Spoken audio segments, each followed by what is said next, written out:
तो दोस्तों, एक और नया दिन और मैं बलजीत परमार हाजिर हूँ एक नई कहानी, एक नया किस्सा लेकर।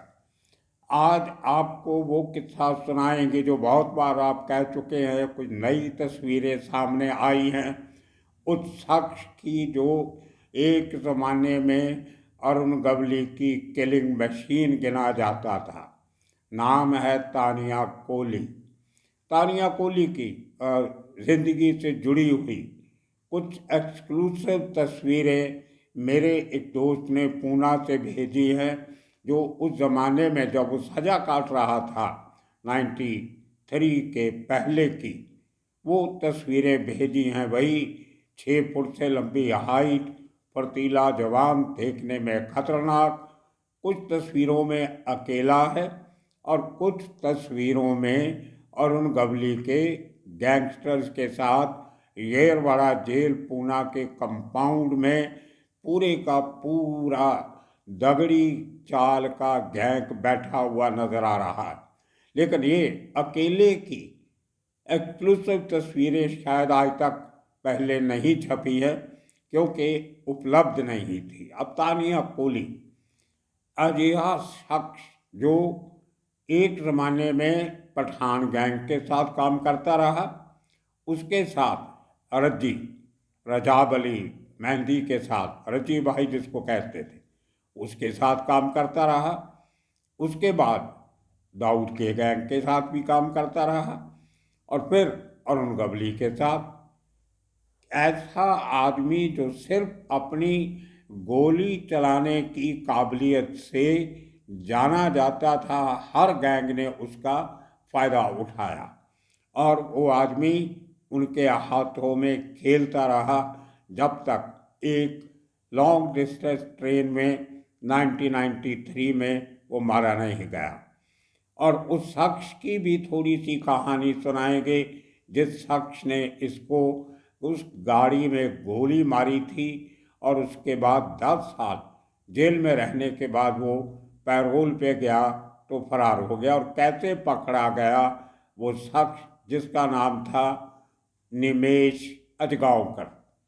तो तानिया कोली जिसकी गोली का शिकार हुआ और जिसने शिकार किया, ये दोनों की कहानी आपको सुनाएंगे। लेकिन उसके पहले कुछ बातें जो तानिया कोली की ज़िंदगी के साथ करीब से जुड़ी हुई हैं। वो शख्स जिसने 50 के ज़्यादा मर्डर किए अपने अलग अलग आकाओं के कहने पे।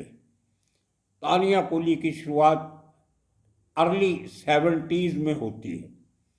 कुम्हारवाड़ा इलाके में पैदा हुआ, वहीं पढ़ा, मझगांव एरिया में काफ़ी होल्ड बनाया, बच्चों के साथ खेलता कूदता वो आदमी जब अपने इलाके के गैंगस्टर्स को देखता था तो कहीं ना कहीं उसके दिल में उसी किस्म का बनने का ख्याल पैदा होने लगा होगा।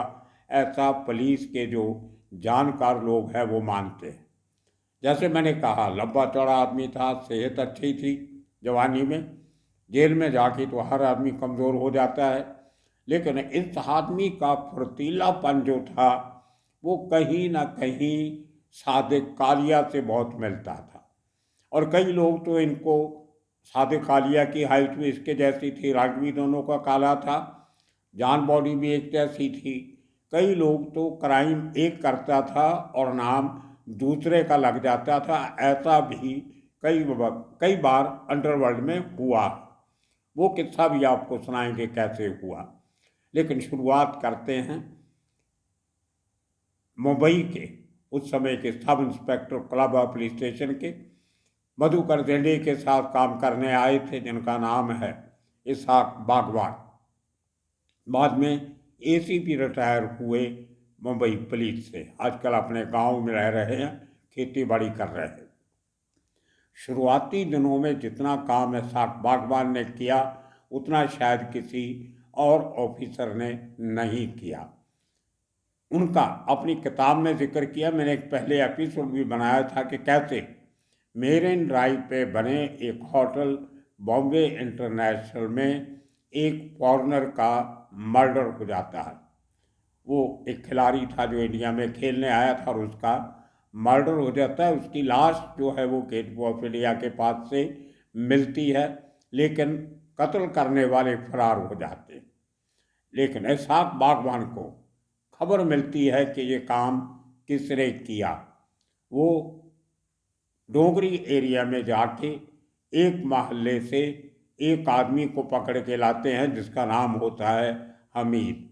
अब हमीद मजीद के बहुत किस्से मैं आपको सुना चुका हूँ, बहुत सारे एपिसोड में बनाए। दिलीप अजीज जो करीम लाला का दुश्मन था पठान गैंग का, उसके बेटे, इन्होंने जितना काम किया, ये पठान गैंग, और ये भी दोनों पठान थे एक तरीके से, लेकिन दोस्ती ज़्यादा इनकी बाद में दाऊद से रही। ये भी पहले पठान गैंग के साथ काम करते रहे, बाद में दाऊद के साथ मिलके जब आलमजेब, अमीर ज़ादा और समद खान के साथ इनकी दुश्मनियाँ हुई, और अल्टीमेटली दोनों भाई, एक को समद खान के समय के बाद को मार दिया और दूसरे को भी करीम लाला के पठान गैंग के लोगों ने मारा, दोनों भाइयों को, एक पहले दूसरा 1987 में।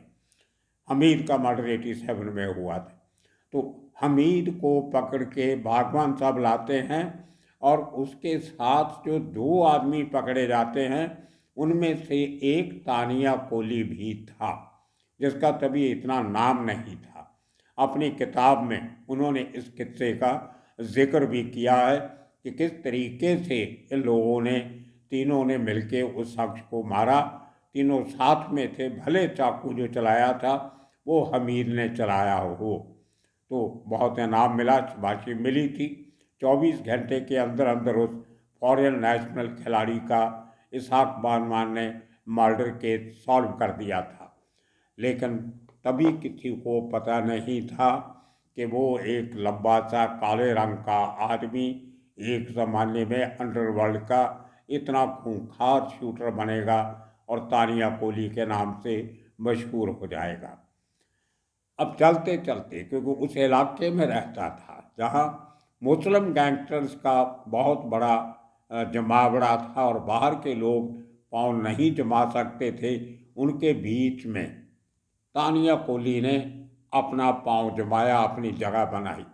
जैसे मैंने कहा, रजाब अली, मेहंदी, रजी, उसके साथ दोस्ती हुई, उसके साथ रहने लगा 24 घंटे, और बहुत से लोग समझने लग गए थे कि ये रज्जी का बॉडीगार्ड है। लेकिन रज्जी को भी शायद उसने अपने सपने में भी नहीं सोचा होगा कि जो आदमी आज उसके साथ 24 घंटे परछाई की तरह रहता है, एक दिन वही अपने हाथ से उसके सर में गोली मारेगा। वो मौका भी आया। ये तानिया कोली की ज़िंदगी के अजीब किस्से।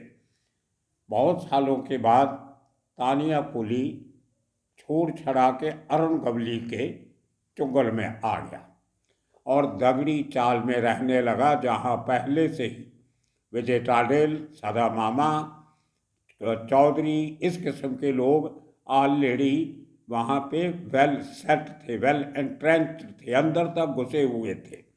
उनमें जाके इस आदमी ने फिर एक बार अरुण गवली का दिल जीता। ये वही समय था जब सादिक कालिया भी अरुण गवली के लिए काम किया करता था। इन दोनों की जोड़ी ने बहुत बड़े बड़े काम किए, लेकिन बहुत कम जगह में इनका नाम आया।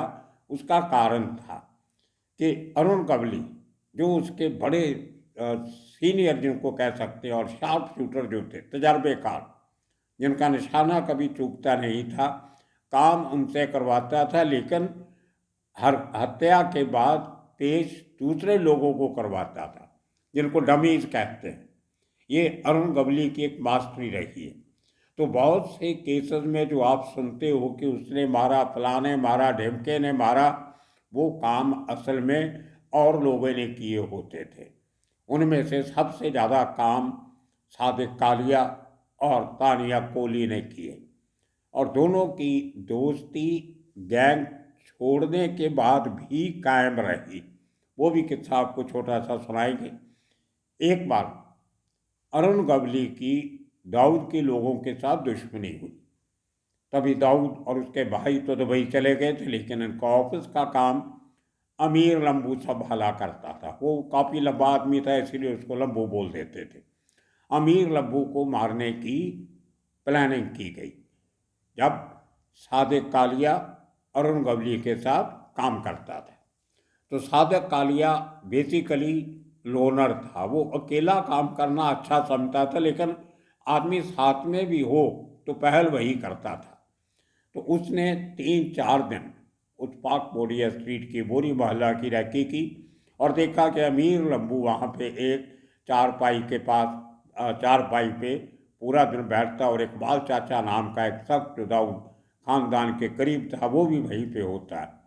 तो उसने 3-4 दिन रैकी करके जिस दिन मर्डर करने का फैसला किया, उस दिन जब पहुंचा तो वहाँ 15-20 लोग किसी बात को लेके इकट्ठे हुए थे और सादिक कालिया को लगा उनमें से 3-4 सिविल में पुलिस वाले भी हैं, तो उसने उस दिन वो पोस्टपोन कर दिया कि आज इनको मारना सही नहीं है, बाद में कहीं देखेंगे।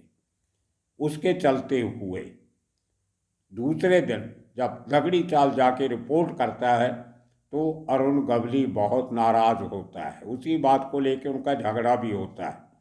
झगड़ा होने के पीछे कारण यही था, अरुण गवली को शायद लगा कि सादिक कालिया उसको धोखा दे रहा है। खैर थोड़े दिनों के बाद वही काम अरुण गवली ने तानिया कोहली को दिया और उसने जाके वो काम कर दिया और मार दिया अमीर लंबू को। अब दाऊद के लोग ढूंढ रहे थे कि वो आदमी है कौन जो हमारे इलाके में आके ये काम कर दिया, और किसी ने, उनके खबरी ने सादिक कालिया का नाम ले दिया कि उसने किया। इकबाल चाचा ने अपने यकीन वाले लोगों को भेज के सादिक कालिया को बुलवाया, उसको पूरी बात बताई। सादिक ने कुरान पे कसम खा के कहा कि यह काम मैंने नहीं किया। तो जब इकबाल चाचा ने पूछा किसने किया तो सादिक कालिया ने कहा कि मुझे उस शख्स का नाम तो पता है लेकिन मैं बताऊंगा नहीं, ये मेरे धंधे के खिलाफ है, लेकिन मैंने नहीं किया, जिसने भी किया वो आप अपने आप ढूंढ लीजिए। तो वो एक करेक्टर उस जमाने के लोगों के होते थे, अपने अपने जीने का अंदाज, काम करने का अंदाज। उन्हीं दिनों में अरुण गवली की दुश्मनी अमर नायक से बहुत बढ़ रही थी। इन्होंने, तानिया कोहली ने, अश्विन नायक जो अमर नायक का भाई है, उसके फादर इन लॉ को, उसकी बीवी के पिता को मार दिया, जेठवा भाई को। और ये बात अभी चैलेंज का किस्सा बन गई अमर नायक और अश्विन नायक के लिए कि हमारे एक नज़दीक की खास रिश्तेदार को अरुण गवली ने मरवाया है और मारने वाला तानिया कोहली। अब जब इनकी बातचीत चलती है, कुछ पुलिस वाले बीच में पड़ते हैं कि आप आपस में मत लड़ो, आपका कोई समझौता करवा देते हैं। उसके चलते हुए अमर नायक ने शर्त रखी, ठीक है मैं अरुण गवली के साथ समझौता करने को तैयार हूँ, लेकिन शर्त एक है कि वो तानिया कोहली को मेरे हवाले करेगा। अरुण गवली ने तानिया कोहली हवाले करने से मना कर दिया और उनकी दुश्मनी जैसी की तैसी चलती रही, कोई दोस्ती या समझौता नहीं हो सका। अब अमर नायक के लोग ढूंढने लगे तानिया कोहली को। ढूंढना क्या था, वो तो जेल में था। मुंबई की जेल से एप्लीकेशन दे के उसने ट्रांसफ़र करवा लिया अमरावती में। तो नागपुर एक्सप्रेस जो आती है वाया अमरावती मुंबई, तो हर तारीख पे उसको उस ट्रेन पे लेके आया जाता था और तारीख के बाद शाम को जब रात को वो ट्रेन वापस जाती है, उसी ट्रेन में वापस अमरावती ले जाया जाता था। तो उसकी पूरी रैकी करके अमर नायक के लोगों ने अपने शूटर तैयार किए, जिनमें सबसे मेन शूटर था निमेश अजगांवकर। अब वो ट्रेन मुंबई से चल के जब कल्याण स्टेशन पे पहुंचती है, वहाँ 3 पुलिस वाले, जो जेल का जो स्कॉट पार्टी होती है उसमें एक सब इंस्पेक्टर और 2 कांस्टेबल, तीनों आर्म्ड, तीनों के पास हथियार है। और तानिया कोहली को लोग उस ट्रेन के डब्बे में एक हाथ में हथकड़ी लगा के उस ट्रेन की खिड़की में जो सरिया होता है, एक जो रॉड होती है, उसके साथ बांध के रखा हुआ था। एक हाथ खाली उसको दिया था चाय पानी पीने के लिए। अब जैसे ही कल्याण स्टेशन पे गाड़ी रुकती है, कुछ पैसेंजर चढ़ते हैं, कुछ उतरते हैं। उन्हीं में ये 3 लोग अंदर आते हैं डब्बे के और गोलियां चलानी शुरू करते हैं और हाथ बंधा हुआ, हथकड़ी लगा हुआ तानिया कोली वहीं पे ढेर हो जाता है। लेकिन उसमें क्रॉस फायरिंग में जो पुलिस वाले जवाबी कार्रवाई करते हैं, उसमें निमेश अजगांवकर इंजर्ड हो जाता है और उसको पकड़ लिया जाता है। पकड़ के उसको जेल में डाल देते हैं। केस चल रहा है। 2003 में वो पैरोल पे आता है अपना गुड बिहेवियर दिखा के, लेकिन वापस जेल नहीं जाता। अपने घूमते घूमते काफ़ी समय के बाद अपने गांव पहुंच जाता है, जहां जाके एक जिम खोलता है, जहां लोगों को बॉडी बिल्डिंग की ट्रेनिंग देता है। उसने शादी भी कर लिया, जिम चला लिया, लोगों को बॉडी बिल्डिंग करवा दी और खुद 2 बार पालघर डिस्ट्रिक्ट का डिस्ट्रिक्ट चैंपियन बना अपने वेट की उस कैटेगरी में, बॉडी बिल्डिंग की कैटेगरी में। तो अब पुलिस वालों को खबर नहीं कि वो आदमी इतने सालों से अपने ही गांव में रह रहा है, लेकिन किसी को ये नहीं पता था कि ये सज़ा काट रहा था और पैरोल पे आया और वापस नहीं जा रहा। तो जब ढूंढते ढूंढते पुलिस वालों में एक इंस्पेक्टर था, वो कोई वोटर लिस्ट चेक कर रहा था किसी सिलसिले में, उसमें उसको निमेश अजगांवकर का नाम नजर आ गया और वोटर लिस्ट थी पालघर जिले के उसी गांव की जिस गांव का ये रहने वाला था। अब इंस्पेक्टर ने नाम देखा तो उसकी उत्सुकता जागी। उसने टीम लेके जब इसके गांव पे रेड किया तो ये आदमी अपने जिम में एक्सरसाइज कर रहा था और उसका एक टीनेजर जवान बेटा इसके साथ बॉडी बिल्डिंग की उसी तरह से कसरत कर रहा था। और उसको पकड़ के लाया गया और उसको बाद वापस जेल भेजा गया। तो इस किस्म की किस्से कहानियाँ, वो तस्वीरें आपने देखी होगी। जिस आदमी की एक ज़माने में इतनी दहशत थी, वो देखिए एक अजीब सी कमीज़ पहन के, निक्कर पहन के और बड़ी पुरानी सी चप्पलें, कैंची चप्पल जिसको बोलते हैं, रबड़ की चप्पल, वो पहन के येरवाड़ा जेल के अहाते में घूम रहा है। कहीं सिगरेट पी रहा है, कभी अपने दूसरे साथियों के साथ बैठा है। ये तस्वीरें उसकी उस समय की हैं जब वो दूसरे केस में येरवाड़ा जेल में सज़ा काट रहा था। उसके बाद उसकी ज़मानत होती है और ज़मानत के बाद वो इस किस्म के काम करके फिर दोबारा जेल में जाता है। जब आखिरी 93 में 19 सितंबर को उसको कल्याण रेलवे स्टेशन पे अजगांवकर उसके साथी मार गिराते हैं। तो दोस्तों, ये कहानी है उस आदमी की, लेकिन आज भी उसके गांव में, सतारा डिस्ट्रिक्ट में पातन जो शहर है छोटा सा, उसके पास उसका गांव है, लेकिन वहाँ गांव के लोग आज भी उसको याद करते हैं, क्योंकि उसने जब वो अंडरवर्ल्ड में इतना सक्रिय था तो अपने सोर्सेज के थ्रू उसने अपने गांव के 35-40 नौजवानों को नौकरी लगवाई थी, उनको काम धंधा लगवाया था। कुछ लोग तो सरकारी नौकरी में लगवाए उसने, बीएमसी में, म्यूनसिपल कॉरपोरेशन में, इधर उधर बोल के जहाँ जहाँ उनकी चलती थी। तो उसको चलते हुए आज भी उसकी जो डेथ एनिवर्सरी है उसके गांव के लोग मनाते हैं, तानिया को लेके गाँव में। तो दोस्तों, ये किस्से हैं मुंबई के अंडरवर्ल्ड जुड़े हुए। आने वाले दिनों में इसी किस्म के और किस्से कहानियाँ लेके फिर हाजिर होंगे। तब तक के लिए आप सबका बहुत बहुत शुक्रिया, धन्यवाद।